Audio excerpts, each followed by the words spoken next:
Dalam video ini saya mengakses sadewa.brin.go.id/sadewabgr/ ya. Ini adalah data dari Sadewa resolusi 1 km. Saya ingin menunjukkan kepada Anda bahwa kondisi saat ini ya jam 10 itu tidak ada awan tumbuh di atas Pulau Jawa ya. Minim awan, awannya ada di laut begitu ya. Anda bisa perhatikan di sini bahwa Jawa bagian barat adalah wilayah yang saat ini minim awan.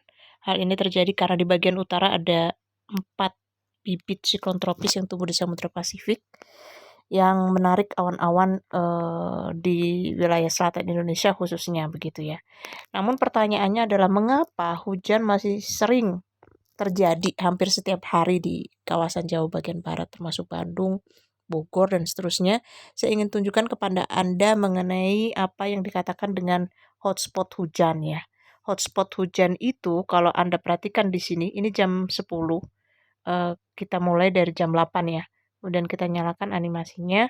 Jam 8 tidak ada hujan sama sekali, Anda bisa lihat di sini, di Jawa Barat. Namun kemudian hujan mulai terbentuk di beberapa wilayah saja, yaitu di atas pegunungan begitu ya.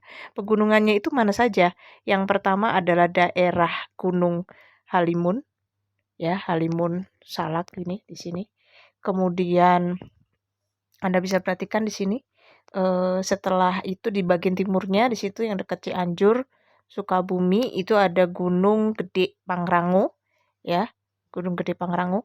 Dan untuk di yang dekat dengan Bandung itu ada Gunung Burangrang dan juga Gunung Tangkuban Parahu. Nah, sehingga hampir setiap hari hujan tuh mulai terjadi di atas gunung-gunung tersebut. Itu yang saya katakan bahwa ada 3 hotspot hujan utama yang menentukan atau menjadi lokasi penting begitu ya. Permulaan hujan terjadi, kemudian juga mengonsentrasikan hujan sekaligus mendistribusikan hujan ke wilayah di sekitarnya. Yaitu ada yang di utaranya ya, karena bergerak ke utara, tapi juga bisa ke selatannya. Seperti di Bandung itu di selatannya Tangkuban Perahu. Tetapi hujan pertama kali terbentuk tuh di kawasan Tangkuban Perahu dan Lembang. Kemudian mempengaruhi aktivitas awan hujan dan menjalarkan hujan itu ke wilayah Bandung begitu ya. Kemudian juga demikian juga dengan Bogor. Bogor itu diawali hujannya dari Gunung Gede di bagian selatannya seperti ini. Kemudian dia akan bergerak mengarah ke utara ya, bahkan sampai ke Depok ya. Ke Depok juga sudah mulai hujan pada saat itu, dan juga ada penggabungan hujan yang berasal dari pesisir Banten, dari wilayah Pandeglang, Serang, dan sebagainya, sehingga hujan yang terjadi di Jakarta, Anda bisa lihat di sini bahwa ketika malam hari seperti ini ya, untuk kondisi hari ini malam hari hujannya jam 19 ya. Jam 9. Nah, seperti ini. Ini jam 18, Anda bisa perhatikan di sini bentuknya seperti ada penggabungan hujan ya. Penggabungan hujan yang tadi yang berasal dari selatan, dari selatannya Bogor, kemudian bergabung dengan yang di Pandeglang menjadi satu sistem. Bahkan ini kalau sudah seperti ini berarti biasanya mencirikan adanya sistem sel badai gitu ya.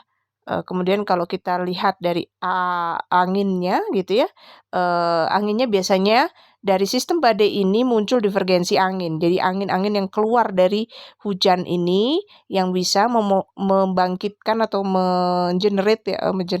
memicu terbentuknya awan-awan konvektif baru. Jadi dari hujan yang meluruh begitu ya. Jadi divergensi angin juga terlihat ya, kelihatan seperti ini ya. Dan artinya apa? Artinya ini telah terbentuk satu sistem sel badai ya, yang kemungkinan akan terbentuk nanti jam 6 sore, di mana itu lokasinya membentang dari wilayah di Kabupaten Bogor sampai kemudian di sini ada bandar udara yang di mana nih, daerah Pondok Cabe, kemudian yang masih di kawasan Kabupaten Bogor, kemudian Cibinong mungkin di sini areanya juga, dan sebagian Jakartanya mungkin di Jakarta bagian barat, kemudian juga ada di Tangerang, dan sebagian mungkin juga di Jakarta bagian mana nih, bagian timur ya, bagian selatan, bagian selatan.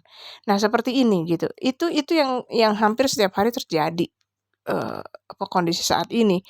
Jadi bagaimana betapa pentingnya ya peran dari hotspot hujan tersebut dalam memodulasi hujan yang terjadi di kawasan Jawa bagian barat, sehingga pada saat ini Jawa bagian barat akan menjadi daerah yang paling harus diwaspadai di seluruh Jawa begitu ya. Bukan hanya karena peran penting dari hotspot hujan ini, tapi juga